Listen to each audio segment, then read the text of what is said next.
Think back to a summer when you were 9 years old. Remember how long that felt? School let out in June, and by the time September rolled around, it felt like you'd lived an entire lifetime. New friendships, new scrapes on your knees, 100 afternoons that each felt like their own small adventure. Now think about last summer, the one that just happened. Chances are it's already a blur. June bled into July, July bled into August, and suddenly you were buying school supplies again, or watching the leaves change, wondering where the entire season went. Here's the strange part. Both summers were exactly the same length, roughly 90 days, same number of hours, same number of sunrises, and yet one felt like forever and the other felt like it lasted about a week and a half. This isn't nostalgia playing tricks on you. It's not getting old and losing track of things. There is an actual measurable reason your brain processes time differently now than it did when you were a kid, and once you understand the mechanism, you'll never experience a fast-forwarding year the same way again. Because here's the twist.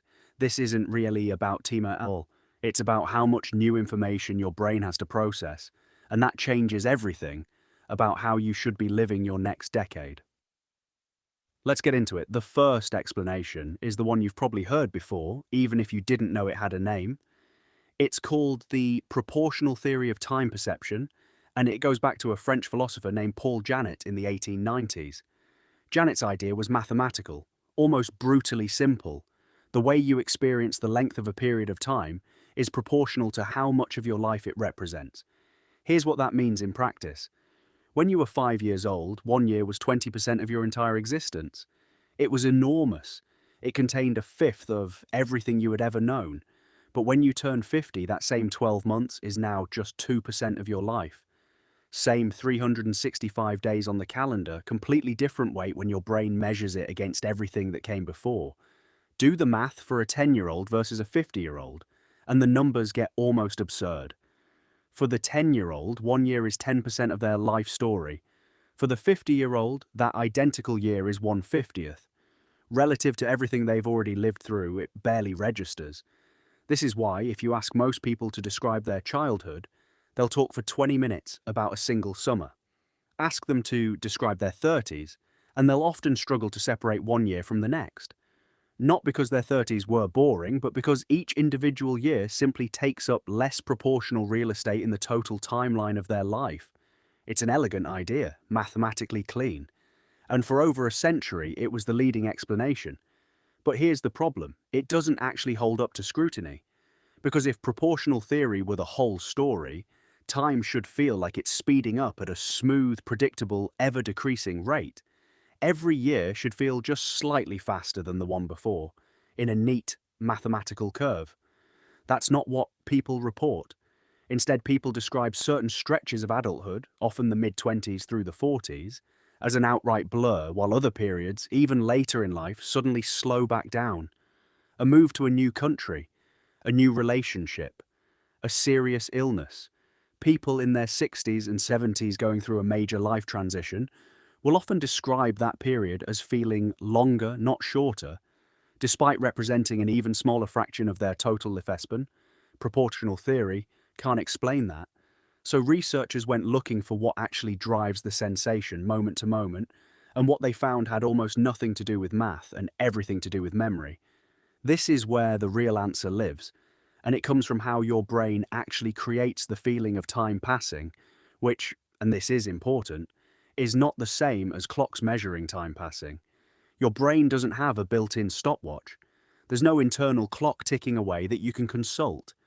Instead, your sense of how much time has passed is reconstructed after the fact, based on how many new memories you laid down during that period. Researchers sometimes call this the holiday paradox, first studied in detail by psychologist Claudia Hammond. Here's how it works. Imagine you go on a week-long trip somewhere completely new.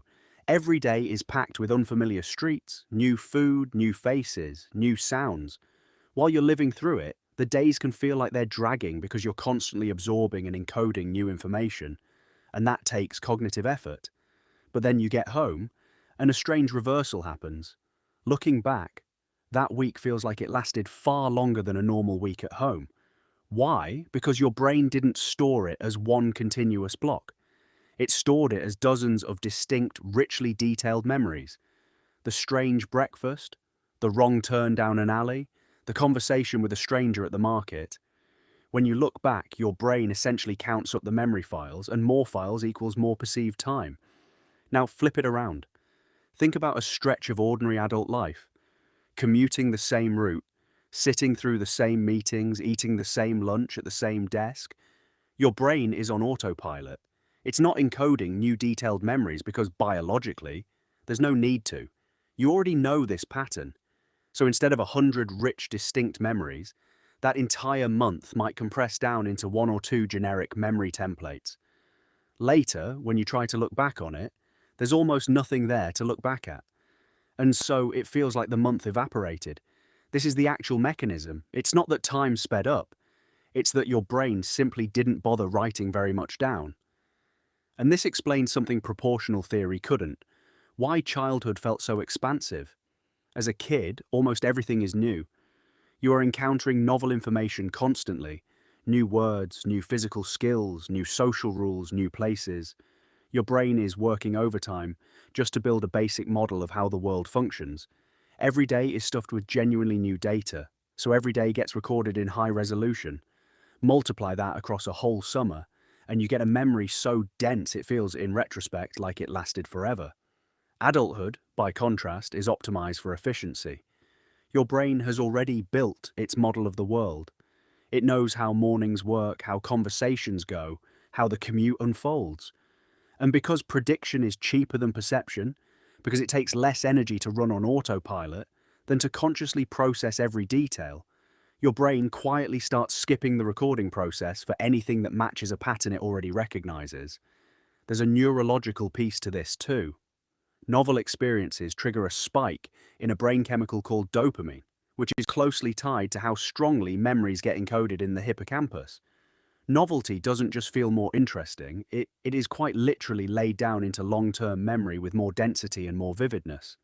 Routine, on the other hand, barely registers a neurochemical response at all, which means it barely registers as memory. So the honest answer to why does time speed up as you age isn't really about time, it's about novelty. Your 20s, 30s, and 40s often feel like they vanish, not because you're getting older, but because they're the years where life becomes the most repetitive, the same job, the same routine, the same neighborhood, year after year after year. Here's the part that should really convince you, because it's the natural experiment life keeps running on all of us. Ask anyone who has gone through a genuinely disruptive life event, moving to a new city, starting demanding new job, having a child, surviving a health scare, what that particular year felt like. Almost universally, they'll tell you it felt long. Not short, long. Sometimes suspiciously long, like it should have counted as two separate years. That's not a coincidence.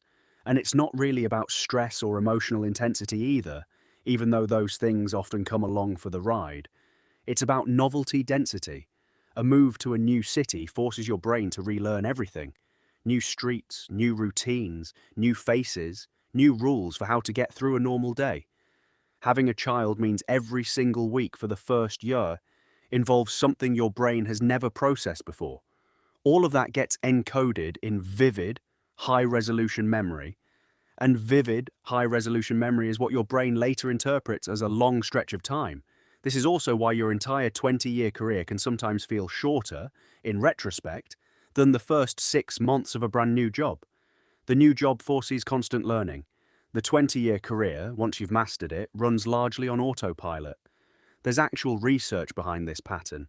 A study published in the journal Memory and Cognition set out to test exactly this question. Is it the sheer amount of memory you're carrying that makes time feel fast? Or is it something else? Researchers assessed people, ranging from 20 to 91 years old, looking at their autobiographical memories, their cognitive functioning, and how fast the past decade felt to them. The surprising result, it wasn't how many old memories someone had stored, or how meaningful those memories were. What actually predicted a faster sense of time passing was a reduced ability to encode brand new memories in the first place. In other words, it's not your past catching up with you, it's your present slowing down its own recording. In other words, you can be 70 years old and experience time the way a curious 10-year-old does if you're feeding your brain enough novelty. And you can be 25 and already feel like your life is speeding past you if your days have collapsed into an identical loop. That's genuinely good news, because it means this isn't a fixed biological sentence handed down by your age. It's a side effect of a habit, the habit of sameness. And habits, unlike age, can be changed. So if novelty is the mechanism, the practical question becomes, how do you actually use this? The first and most obvious lever is breaking routine on purpose. This doesn't require quitting your job or moving across the world. Something as small as taking a different route to work, trying a restaurant you've never been to, or rearranging your living room forces your brain out of autopilot for just long enough to start recording detail again. Researchers who study this call it novelty seeking, and even small, low-cost doses of it appear to measurably increase how full a period of time feels in retrospect. The second lever is learning something genuinely new, not passively consuming content, actively building a new skill, a language, an instrument, a sport, a craft. The reason this works so well is that skill acquisition forces your brain into exactly the kind of dense, effortful encoding that made childhood feel so expansive. Every failed attempt, every small improvement, every aha moment becomes its own distinct memory, rather than dissolving into a generic blur. The third lever, and possibly the most underrated, is paying attention on purpose. What psychologists sometimes describe as a kind of everyday mindfulness, even inside a completely routine day, deliberately noticing small details, the specific way the light hits a building on your commute, an unfamiliar detail in a familiar conversation appears to increase memory density for that day.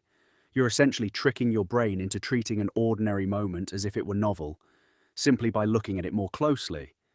And the fourth lever is travel, even in small doses. This is why a single weekend trip can feel disproportionately significant compared to an entire ordinary month. It's not really about distance, it's about forcing your brain to process an unfamiliar environment, which is one of the most reliable triggers for dense memory encoding that exists. None of these are complicated, none of them require money you don't have or time you can't spare. What they require is intention, a conscious decision to interrupt the autopilot that adulthood so efficiently builds for you. So here's where this leaves us. Time isn't actually speeding up. There's no cosmic acceleration happening to the clock on your wall or the calendar on your phone. What's speeding up, or rather what's thinning out, is the density of memory your brain is bothering to record. Childhood felt endless because it was, in a very real sense, information density.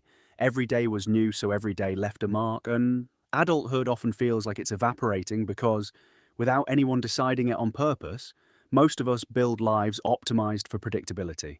The same commute, the same routines, the same conversations on repeat year after year. The unsettling part of this is that it means most adults are, quite literally, living years that their own brains barely bother to record. The comforting part is that the fix isn't complicated. You don't need to reinvent your life. You need to occasionally interrupt it with a new skill, a new route, a new conversation, a new place. Often enough that your brain has a reason to keep paying attention. Because in the end, your life isn't measured by how many years you survive. It's measured by how many of those years you actually remember living. So the next time a year threatens to disappear into a blur, ask yourself a simple question. What's one new thing I could do this month that I've genuinely never done before? That single choice might be the difference between a year that vanishes and one you still remember vividly, decades from now. If this changed the way you think about your own timeline, you know what to do, subscribe, and I'll see you in the next one.